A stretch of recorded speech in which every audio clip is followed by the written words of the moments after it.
Mari kita baca Alkitab di kitab Injil Matius, pasal yang ke-16, ayat 13-17.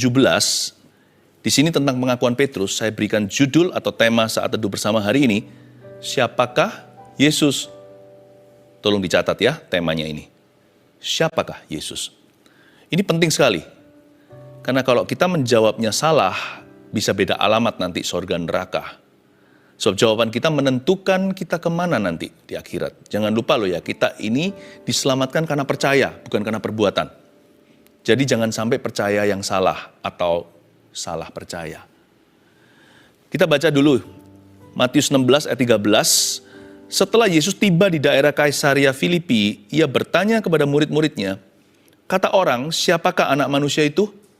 Jawab mereka, ada yang mengatakan Yohanes Pembaptis, ada juga yang mengatakan Elia, dan ada pula yang mengatakan Yeremia atau salah seorang dari para nabi.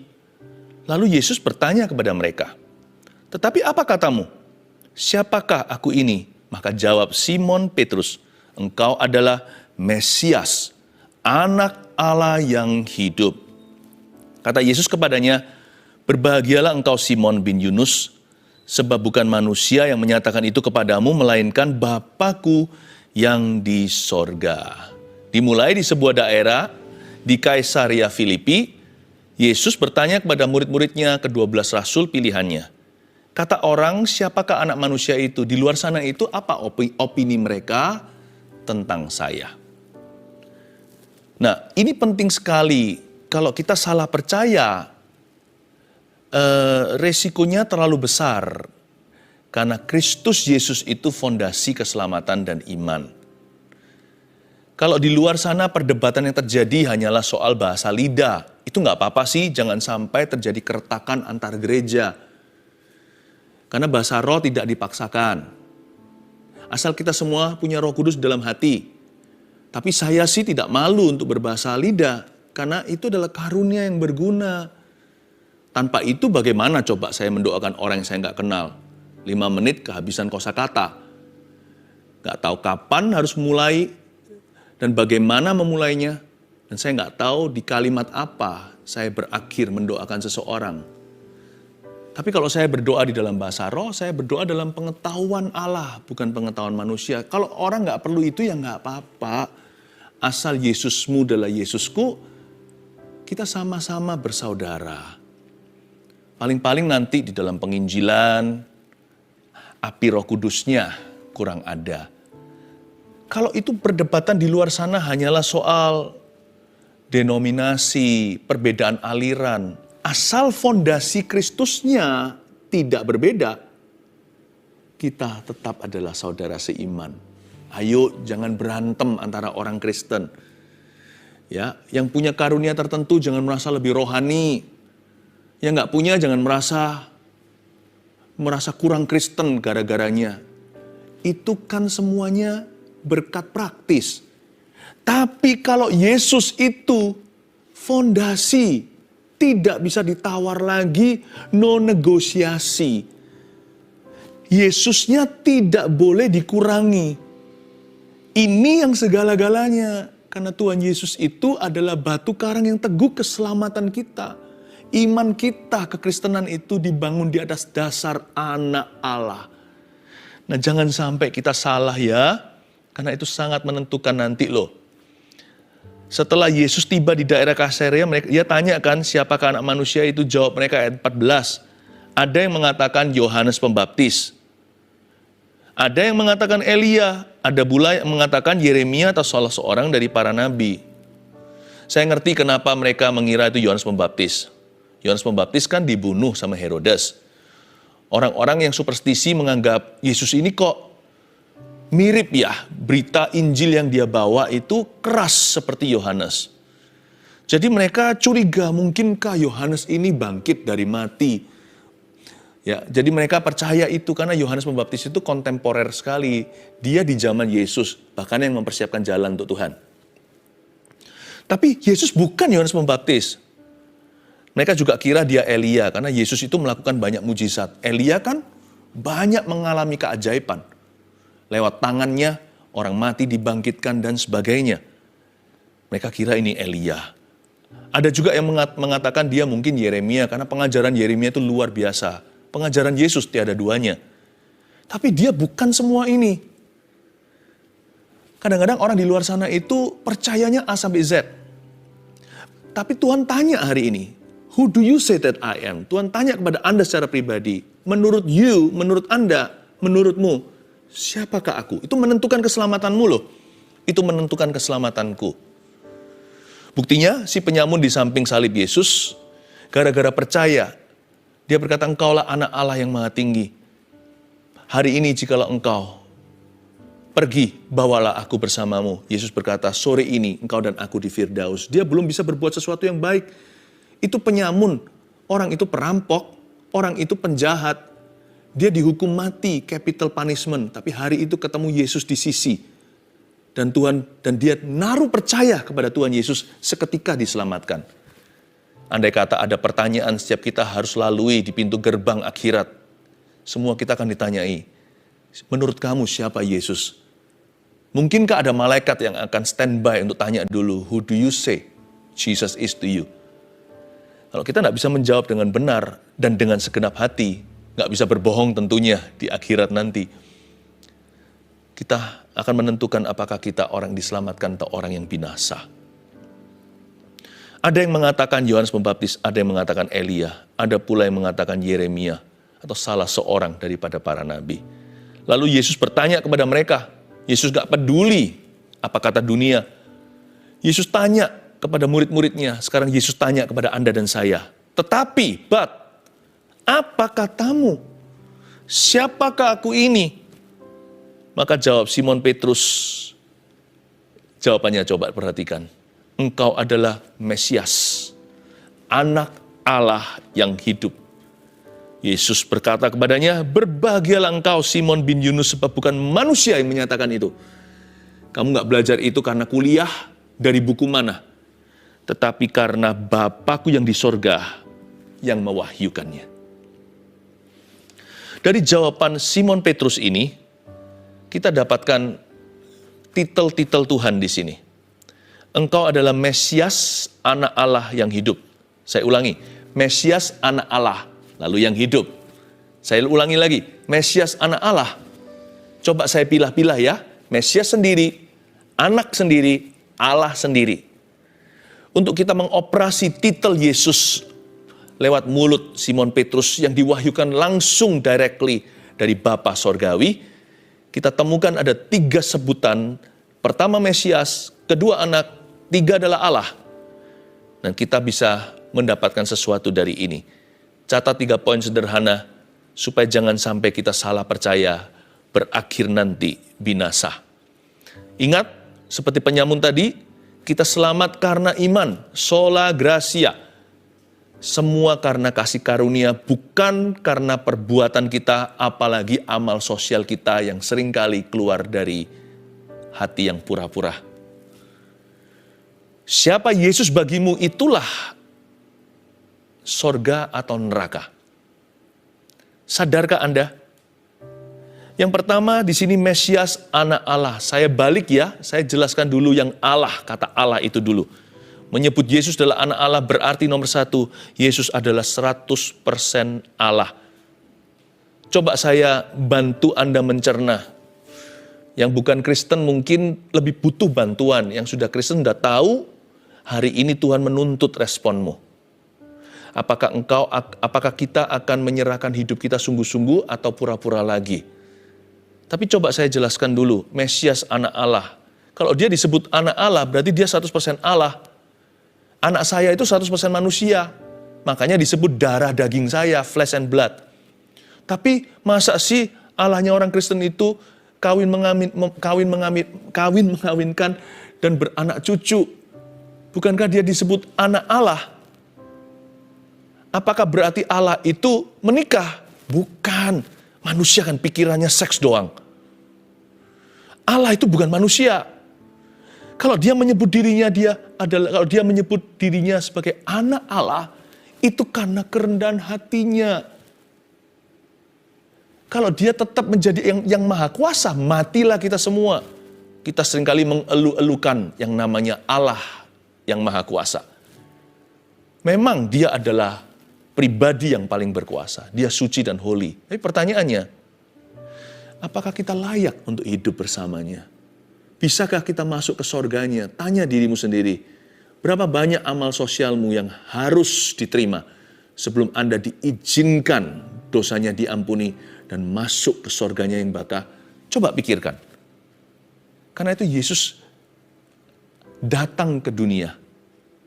Dia merendahkan hati mengambil rupa seorang hamba. Bahkan Yesus pun tidak menyebut dirinya sebagai anak Allah. Di ayat 13 ketika dia tanya, kata orang, siapakah anak manusia itu? Dia menyebut dirinya anak manusia, so humble. Kalau Allah di atas sana, maha suci, aku di sini, sumber dosa, gak ada satupun di antara kita bisa masuk ke sorga. Jadi Yesus adalah 100% Allah. Karena dia disebut anak Allah. Allah orang Kristen itu bukan 3. Allah Bapa, Allah Putra, Allah Roh Kudus. Allah kita itu Esa. Di kitab Ulangan tertulis dengan jelas. Allah adalah 1. Lalu kenapa kok disebut Allah Bapa, Allah Putra, Allah Roh Kudus? Kita nggak akan mengerti penuh. Tapi don't worry, asal kita berdoa menyebut Allah menurut sebutan yang diajarkan Alkitab. Jangan yang aneh-aneh seperti Dear Santa Claus atau Sinterklas. Nggak diajarkan dalam firman. Jangan terlalu kreatif, melebihi atau mendahului firman Tuhan. Asal kita diajarkan di sini, Tuhan adalah gembala yang baik, kita bisa berdoa, gembalaku yang baik. Atau kita bisa berkata, Bapa di sorga, seperti yang diajarkan Yesus doa Bapa kami. Atau kita sebut dia Allah. Sebutan Allah itu memang luas sih. Yang orang lain sebut Allah dengan yang kita sebut Allah mungkin pribadinya berbeda. Tapi jangan pernah kita protes, karena Allah itu menunjuk kepada di atas sana ada yang maha kuasa. Nah, keselamatan tidak bisa secara umum general, pokoknya ada Allah di atas sono. Keselamatan merujuk ke satu, siapakah Allah itu? Supaya kita bisa diterima di sorga. Who is he? Siapakah dia? Dan bagaimana saya bisa menemukan jalan kepada Allah Bapa di atas sana? Kata Allah itu luas, God. Jangan protes kalau orang lain pakai itu. Setiap kepercayaan itu menunjuk pada pribadi yang mereka yakini berbeda-beda satu dengan yang lainnya. But I believe, saya percaya Yesus adalah Allah. Hanya karena dia disebut anak Allah di kitab Injil bukan berarti Allah beranak. Bukan berarti Allah kawin mengawinkan. Itu hanya menunjukkan dia so humble. Dia turun dari tahtanya, bukan dilengserkan. Untuk menjemput Anda dan saya, Allah belusukan, lebih suka menyebut dirinya sesuai dengan statusmu. Aku anak manusia. Supaya bisa relevan. Supaya bisa duduk sama rendah denganmu, berdiri sama tinggi, dan menjadi juru selamatmu. Tapi tidak memungkiri, tidak menyangkali, tidak mengubah statusnya. Dia tetap adalah Allah. Kalau kita punya presiden yang baik, yang belusukan dan merakyat, bahkan menembus bodyguard, bagaimanapun rakyat senang kan? Wah, Bapak turun ke levelku. Membuat jadi presiden tidak terasa jauh. Itu loh Yesus Kristus. Allah yang dekat, Immanuel. Tapi jangan sekali-kali kita menganggap bahwa dia rakyat biasa. Sekalipun presidennya belusukan sampai ke rumah atau gubuk Anda dan saya, please remember, he's still the president of our country. Tetap ingat, beliau tetap adalah presiden negara dan bangsa kita. Tetaplah ingat, anak Allah itu adalah 100% Allah. He is still the president of his creation. Dia tetap adalah presidennya seluruh ciptaannya. Allah merendahkan hati kok malah dihina, dicemooh. Kok namanya anak Allah segala? Hanya karena dia disebut anak Allah, bukan berarti dia di-courting keilahiannya 80%, 70%, 50% atau bukan Allah sama sekali. Sebab jelas-jelas dikatakan di Yohanes pasal 1 ayat 1, pada mulanya adalah firman. Dengan F huruf besar, ini bukan ayat-ayat Alkitab. Firman huruf besar itu Yesus Kristus. Firman itu bersama-sama dengan Allah, dan firman itu adalah Allah. Jadi Yesus adalah 100% Allah. Saya nggak pernah mengerti ini dulu waktu sebelum saya terima Yesus. Saya bertobat umur 18 tahun setelah mengalami masa-masa krisis identitas sebagai remaja bermasalah. Saya pernah hampir bunuh diri 3 kali dan yang terakhir kali sudah nyaris berhasil. Singkat cerita, saya datang ke sebuah gereja kecil. Ya dari kecil saya pernah ke sekolah minggu, tetapi saya bukanlah orang Kristen sungguh-sungguh. Bagi saya agama sama saja. Jalannya aja atau jalurnya beda. Itu dulu pemikiran saya yang salah. Datanglah saya ke gereja itu mendengarkan seorang pengkhotbah yang menyampaikan Injil sangat mudah seperti A, B, C, D, E, F, G. Yesus itu menjelma sebagai manusia, anak Allah yang turun ke dunia lewat perawan Maria. Siapa nggak ngerti lah Natal setiap tahun kok di bulan Desember. Merry Christmas to you. Lalu setelah itu, Yesus itu hidup sampai umur 30 baru menyatakan dirinya kepada publik atau pada khalayak umum. Sembuhkan orang, bangkitkan Lazarus yang mati, tahirkan yang kusta, celikkan yang buta. Mereka takjub mengira dia Nabi Elia atau apa, tapi misi sesungguhnya adalah mati di kayu salib untuk Anda dan saya. Saya dengarkan waktu itu terus terang bagi saya itu membosankan, karena saya kecil di sekolah minggu udah pernah dengar itu. Tapi saya nggak ngerti hari Minggu itu saya dituntut respon hati oleh Roh Kudus. Lalu setelah itu Yesus mati, mereka kira mereka telah membunuh seorang yang mengklaim dirinya adalah anak Allah. Bahkan orang Farisi ahli Taurat itu tahu sekali. Seringkali kan kita ngomong begini, mana buktinya, mana pernah disebutkan Yesus adalah Tuhan. Yesus itu Elia mungkin, Yeremia, Yohanes Pembaptis, dia salah satu nabi lah, Allah dia bukan, apalagi Tuhan. Mana ada ayatnya Yesus adalah Tuhan? Coba baca baik-baik. Di kitab Injil ada sebuah cerita. Mereka semua mau merajam dia. Karena dengan menyebut dirinya adalah anak Allah. Dan dia pakai bahasa mereka. Orang Farisi sangat mengerti. Waktu Yesus ditanya silsilah atau cikal bakalnya, dia berkata, sebelum Abraham aku ada. Itu mereka terkejut semuanya. Karena berarti dia mengklaim dirinya bukan hanya sebagai Tuhan, tapi sebagai Allah. Dalam kata aku ada, sebelum Abraham ada, kata aku ada itu bahasa sakral orang-orang Ibrani. I am, orang nggak sebut itu.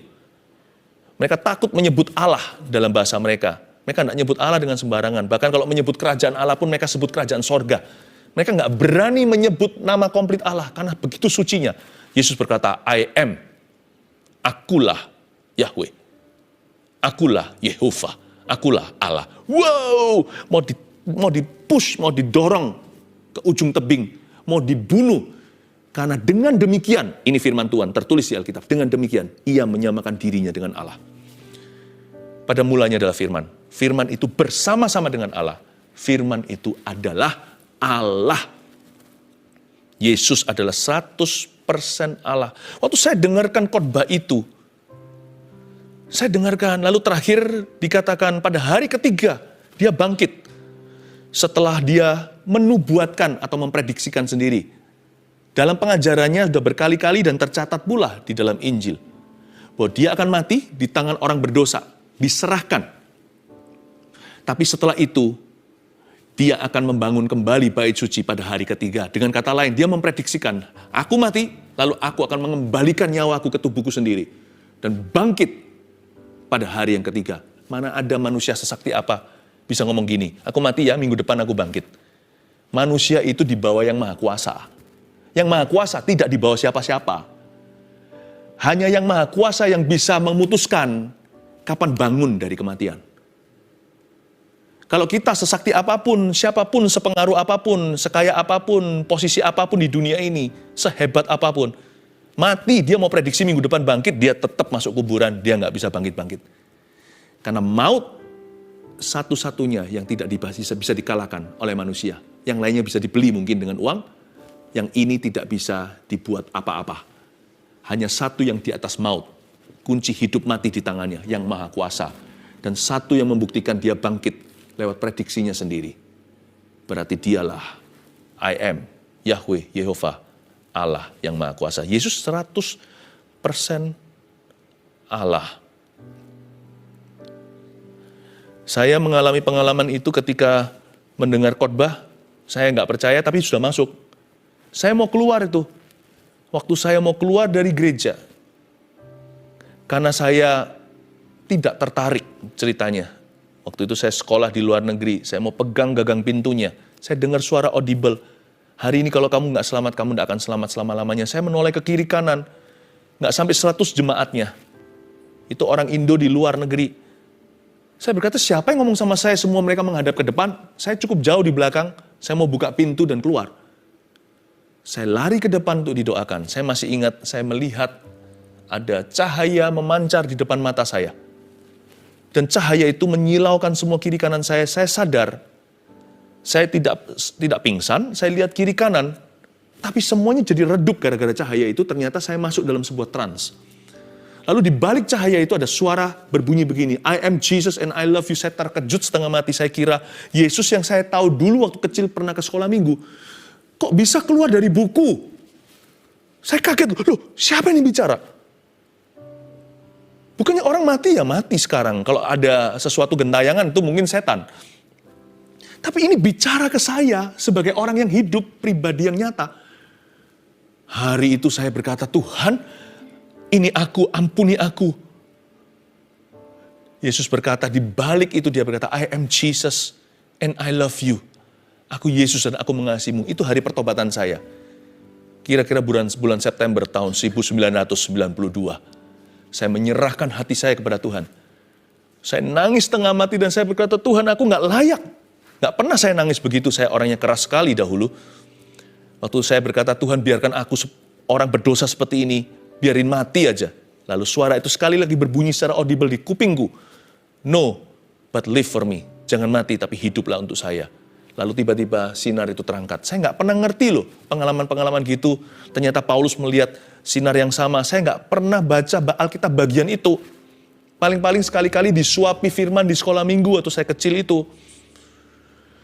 Hari itu saya terkejut dan berkata, Yesus ini hidup. Anda tidak perlu mengalami seperti yang saya alami. Pengalamannya bisa beda-beda. Ada orang yang terima Yesus dengan damai sejahtera. Diam gitu aja tenang, Injil masuk.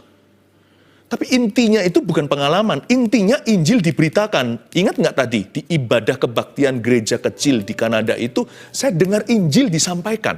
Dan Injil itulah yang menyelamatkan. Pengalamannya itu tambahan.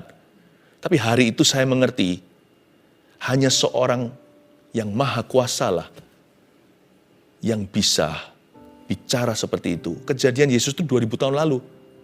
Ternyata Yesus itu hidup. Saya bersaksi hari ini. Dia itu nyata. Dia mati iya. Kenapa dia mati? Supaya dia menjemput kita. Supaya dia itu mengampuni dosa kita. Dan pada hari ketika dia bangkit, saya nggak percaya itu. Tapi tahun 92, saya mengalami sebuah pengalaman yang supranatural. Saya yang nggak percaya loh, saya nggak cari gitu-gitu. Saya ditobatkan karena sebuah perjumpaan. Mana ada manusia biasa bisa hidup 2000 tahun. Dengan intelektual dan intelijensi seperti itu, bicara ke hati dan personal pribadi kepada saya. Tahu saya barusan pencobaan untuk bunuh diri. Dan tak lama lalu digagalkan oleh Tuhan. Kok bisa dia tahu ketika saya sebelum ke gereja itu berkata, aku mau memberi Tuhan satu kesempatan terakhir. Kalau enggak, aku tidak mau hidup lagi. Ternyata hari itu bukan saya memberi Tuhan kesempatan. Tuhan memberi saya kesempatan untuk mengenal kasih-Nya yang indah. Dan pribadinya yang nyata. Yesus itu 100% Allah. Ya, Yesus 100% Allah. Yang kedua, Mesias anak Allah bukan? Kata anak di situ. Yesus Mesias anak Allah. Kata anak di situ menunjukkan bahwa Yesus adalah nomor 2, 100% manusia. Catat itu. Kalau Tuhan itu hanya 100% Allah, jauh sama ciptaannya. Kita ini nggak mungkin stand a chance, nggak punya kesempatan untuk diselamatkan. Cobalah kita ngaca. Mana orang kayak kita mau amal sosial apa, mana bisa kita suap yang maha kuasa. Nggak mungkin masuk surga. Tapi Yesus menjelma sebagai manusia. Yohanes 1 ayat 14 bunyinya begini. Dan firman itu menjadi manusia. Nggak usah dibuka, saya hafal kok. Firman itu menjadi manusia. Menjadi manusia dan Allah memberikan Dan dia menerima kemuliaan yang diberikan kepadanya sebagai anak tunggal Allah, penuh kasih karunia dan kebenaran. Firman itu menjadi manusia dan diam di antara kita. Yohanes katakan begitu. Suatu hari saya berada di bukit doa gereja kami di sini di dekat Surabaya. Saya sedang doa sendiri, tapi karena itu bukit beneran ya, itu alam banyak nature-nya, alamnya. Lalu saya melihat semut. Waktu semut itu jalan, dimangsa sama semut keranggan. Nggak tahu itu semut namanya apa tepatnya, tapi setahu saya, waktu saya kecil, orang-orang menyebutnya semut merah yang ganas itu, yang gede-gede, terjadi perang semut. Saya itu memang selalu tertarik dengan alam semesta. Jadi kalau saya lihat gitu, saya perhatikan, tapi saya lama-lama kasihan. Karena yang hitam dimakan. Yang kecil-kecil itu loh, yang gede-gede itu memangsanya. Lalu yang hitam-hitam itu juga semut-semutnya pada bodoh semua. Karena mereka tahu di situ binasa, di situ dimangsa. Mereka semua berjalan ke situ. Karena setahu saya ya, dulu saya pernah pelajari biologi segala tentang flora fauna. Semut itu notabene buta. Mereka itu ada antenanya. Tapi mereka semua buta menuju kepada kebinasaan. Di situ dimangsa sama semut keranggan. Saya kasihan. Ini kejadian beneran. Saya coba halangi itu semut hitam. Saya ngomong sama mereka nggak ngerti bahasa saya. Karena bagi mereka saya terlalu besar. Saya pindahkan sungguhan yang hitam-hitam itu, sebagian mati di tanganku, karena saya terlalu kuat. Saya taruh kaki saya di situ, dikiranya gunung, dipanjat, didaki, tetap ke arah yang salah. Lalu ketika itu Roh Kudus berbicara, memberi ilustrasi, seperti inilah ketika Allah melihat manusia yang buta bersama-sama berbondong-bondong kepada kebinasaan. Cara terbaik adalah, yang ini sudah ilustrasi ya, yang tadi itu kejadian. Lalu Tuhan memberi saya hikmat, begini, andai kata saya mau selamatkan semut, saya harus menjelma jadi semut, bicara bahasa semut, dan saya menjadi serupa dengan semut. Tapi saya bukan semut. Saya 100% semut, tapi saya 100% manusia. Karena saya melihat dari atas apa yang terjadi sesungguhnya. Tapi waktu saya menjelma jadi semut, semut-semut itu mentertawakan saya dan berkata, aku tahu rumahmu kok, aku tahu mamamu, aku tahu ibumu, aku tahu saudaramu, bukankah kamu dari Nazaret? Mereka semua tertawa. Karena mereka nggak tahu bahwa semut ini beda. Semut ini lahir dari seorang perawan. Tanpa persetubuhan manusia. Ini bayi ajaib. Tapi tetap menjelma sebagai manusia. Darah dan daging karena lewat kandungan perempuan. Merasakan lapar seperti kita, capek, ngantuk. Hanya semut ini tidak berdosa. Pada waktu suatu hari, semut itu menyerahkan hidupnya, mati. Untuk semut-semut yang jahat ini, baik yang ganas, yang merah tadi, ataupun yang hitam, yang bodoh-bodoh ini. Dia mati bagi semua semut yang berdosa. Saya digantikan di tubuhnya, kutukan yang harusnya ada di badan mereka. Tapi pada hari ketiga, semut itu kasih nyawa sendiri. Dia bangkit setelah merombak bait suci. Dan untuk membuktikan bahwa dia bukan 100% semut saja, dia juga 100% manusia. Paham maksud saya, ilustrasi ini? Kenapa Yesus adalah 100% manusia? Jangan kita berkata, ngapain dia digantung di sana? Kalau dia Tuhan, kok digantung di kayu salib telanjang? Jangan menghina, jangan mencemoohkan. Itu satu-satunya keselamatanmu. Dia begitu karena you. Kalau kita cemooh itu, mana lagi keselamatanmu? Akulah jalan, kebenaran, dan hidup. Tak seorang pun datang kepada Bapa kecuali melalui aku. Wow! Luar biasa sekali. Selain itu, Yesus adalah Mesias, dikatakan di Alkitab, di ayat 16. Maka jawab Simon Petrus sekali lagi, engkau adalah Mesias, anak Allah yang hidup. Yesus adalah juru selamat kita semua. Mesias itu artinya juru selamat, penebus. Coba pahami, dia 100% Allah, dia 100% manusia. Dan Yesus adalah juru selamat Anda dan saya. Allah orang Kristen bukan 3 ya, sekali lagi. 1. Tapi semua cerita ini membuat kita merasa begitu penuh. Pernahkah Anda merasa bangga sama ayah Anda, kalau Anda punya ayah yang baik, padahal dia hanya manusia? Kerasa seperti Anda orang yang anak yang paling bahagia. Dan kemana-mana Anda merasa seperti papamu, ayahmu itu 3 kalinya ayah yang lain. Pernah ngerasa gitu? Saking begitu senangnya rasanya suaminya itu begitu cinta sama dia. Suaminya itu begitu bijaksana, seperti punya satu suami ini demikian penuh. Anda tidak mengingini suami orang lain. Suamiku seolah-olah melebihi suami siapapun di dunia ini. Atau istriku melebihi istri siapapun. Rasa bangga, rasa penuh meledak-ledak 3 kali lipat.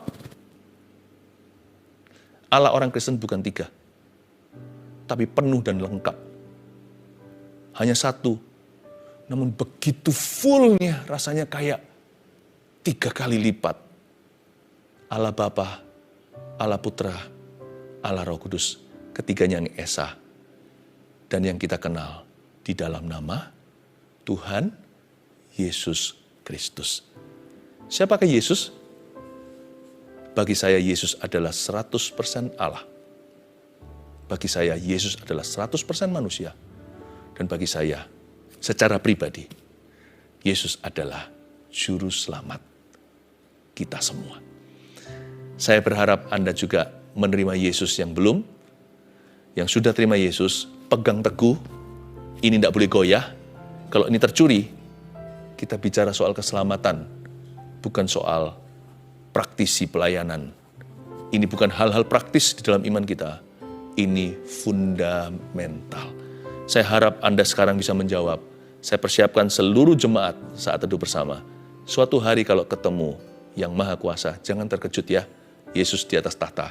Ketika ditanya sama malaikat, who Jesus is, remember this day, ingatlah hari ini, di saat teduh, saya sudah memberitakan Injil kepadamu.